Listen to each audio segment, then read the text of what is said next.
ओम नमः शिवाय। दोस्तों, आपका मेरे चैनल पर स्वागत है। गणेश जी ने काव्य का रूप धारण कर कावेरी नदी को कैसे मुक्त किया, आज मैं इसकी कहानी लेकर आई हूँ। हिंदू पौराणिक ग्रंथों के अनुसार धरती पर कावेरी नदी की उत्पत्ति गणेश के कारण हुई। एक बार ऋषि अगस्त्य ब्रह्मा जी के पास दक्षिण भारत में जल की समस्या को लेकर पहुंचे। ब्रह्मा जी ऋषि की बात सुनकर बोले, अगस्त्य, आपको इस समस्या के निवारण के लिए भगवान शिव के पास जाना चाहिए। ऋषि अगस्त्य को पूरी उम्मीद थी कि भगवान शिव उनकी इस समस्या को सुनकर उनकी मदद अवश्य करेंगे। ब्रह्मा जी ऋषि को जाते समय एक कमंडल देते हैं और कहते हैं, यह कमंडल आप भगवान शिव को दे देना। देवादिदेव कैलाश पर्वत पर रहते हैं। अगस्त्य ऋषि कैलाश पर पहुंचे तो भगवान शिव ने उनसे पूछा, हे ऋषिवर, आप क्या चाहते हैं। तब ऋषि ने अपनी समस्या को बताया। तब भगवान शिव ने अपनी जटाओं में से गंगा जल की कुछ बूंदें दे दी और कमंडल में डाल दी।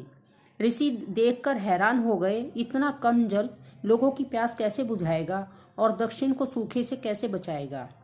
तब भगवान शिव ने कहा, यदि आप मुझ पर विश्वास करते हैं तो यह संभव है कि आपकी इस समस्या का निराकरण जल्द हो जाएगा। और ऋषि से कहा, गंगा जल की इन 3 बूंदों को आप सूखी भूमि में विसर्जित कर देना, आपकी समस्या दूर हो जाएगी। तब ऋषि दक्षिण भारत में लौट गए। ऋषि असमंजस में थे, वह समझ नहीं पा रहे थे कि गंगा जल की कमंडल में रखी बूंदें कहाँ विसर्जित करें। तभी उन्हें एक युवा बालक दिखाई दिया। उन्होंने गंगा जल की बूंदों की सुरक्षा के लिए बालक से प्रार्थना की।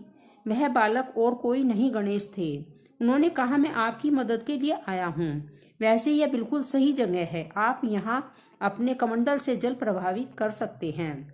तभी गणेश जी ने अपनी माया से एक पक्षी का रूप बनाया और उसने जमीन पर ही रखे कमंडल को गिरा दिया। फिर तो जल तेजी से बह निकला और उसने धीरे धीरे विशाल नदी का रूप धारण कर लिया। फिर बालक गणेश अपने रूप में आ जाते हैं और ऋषि अगस्त्य से कहते हैं, आज से इस नदी का नाम कावेरी होगा और यह दक्षिण की गंगा होगी। दोस्तों, आपको मेरी ये कहानी कैसी लगी? अच्छी लगी तो लाइक, शेयर और सब्सक्राइब अवश्य करें।